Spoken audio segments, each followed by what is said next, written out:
কি প্রথম দেখাতে চিতল মাছের মুইঠা মনে হলো তো? একদমই না, এটা কিন্তু একটা নিরামিষ মুইঠা।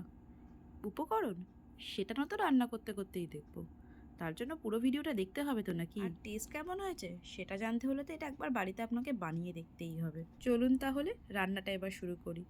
এটা হচ্ছে সয়া পনিরের মুইঠা। আর সয়া পনিরের মুইঠায় সয়াবিন আর পনির থাকবে না সেটা কখনো হয়? এর জন্য আগে সয়াবিন আর পনিরটাকে প্রথমে গ্রেট করে নিয়েছি। তারপরে দিয়েছি এখানে গরম মশলার গুঁড়ো, হলুদ, স্বাদের জন্য নুন, চিনি, কাঁচা লঙ্কা গুঁড়ো আর বাইন্ডিংয়ের জন্য ময়দা আর কিছুটা জিরের গুঁড়োও দিয়েছি। এবার জিনিসটাকে ভালো করে মেখে নিতে হবে হাতের সাহায্যে। আচ্ছা, এখানে কিন্তু গুঁড়ো দুধটা মা প্রথমে দিতে ভুলে গেছিলো, তাই এটা পরে আবার গুঁড়ো দুধ অ্যাড করেছে, প্রায় 1.5 চামচের মতো গুঁড়ো দুধ দিয়েছে। সমস্তটা খুব ভালো করে মেখে নিতে হবে যাতে কোনো দানা দানা না থাকে, আর সয়াবিন আর পনিরটাও যেন খুব ভালো করে মিশে যায়। এবারে এক একটা করে মুইঠা বানিয়ে গরম তেলে ভাজতে হবে।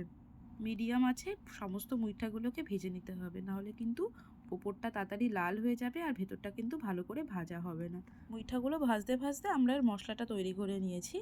এখানে দিয়েছি জিরের গুঁড়ো 2 চামচের মতো, লঙ্কার গুঁড়ো, গোটা ধনে, নারকেল, কিশমিশ, চারমগজ, গোটা গরম মশলা। এবারে ভালো করে একটা পেস্টের বানিয়ে নিয়েছি। অন্যদিকে আমাদের মুইঠাটাও ভালো করে ভাজা হয়ে গেছে, দেখুন একটা ভেঙে দেখিয়েছি।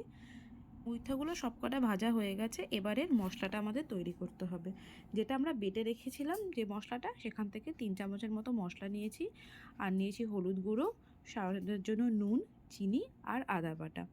এবারে কড়াইতে তেল গরম করে তাতে দিয়েছি আমরা ফোড়নে জিরে আর তেজপাতা। তারপরে মশলাটাকে সমস্তটাকে দিয়ে ভালো করে নাড়িয়ে নিয়েছি। আর কিছুটা কাঁচা পনির ছিল, মা সেই কাঁচা পনিরটাও দেখলাম এখানে দিয়ে দিয়েছে। এবার সমস্ত মশলাটা কষে আসলে দিতে হবে দুধ। আবারও মশলাটাকে ভালো করে কষিয়ে কড়াইয়ের পাশে তেল ছাড়লে তারপরে পরিমাণ মতো জল দিয়ে আগে থেকে কিছু আলু ভেজে রাখা ছিল, টুকরো করে কেটে রাখা আলুগুলোকে এবারে দিয়ে দিতে হবে। এবারে আলুর সাথে ঝোলটাকে একটু ফুটিয়ে নিয়ে নামানোর আগে 1 চামচের মতো ঘি দিয়ে ভালো করে নাড়িয়ে চাড়িয়ে ঝোলটাকে নামিয়ে নিতে হবে। আমরা কিন্তু এখানে আর মুইঠাটা ঝোলের মধ্যে দিইনি, আমরা মুইঠাটাকে শুকনো অবস্থায় রেখেছি, তার উপর দিয়ে কিন্তু ঝোলটাকে ঢেলে দিয়েছি। মুইঠাটা ভেঙে যায় না, পুরো গোটা গোটাই থাকে, তাই আমরা ঝোলে এটাকে ফোটাইনি, ওপর দিয়েই ঝোলটাকে পুরোপুরি ঢেলে দিয়েছি।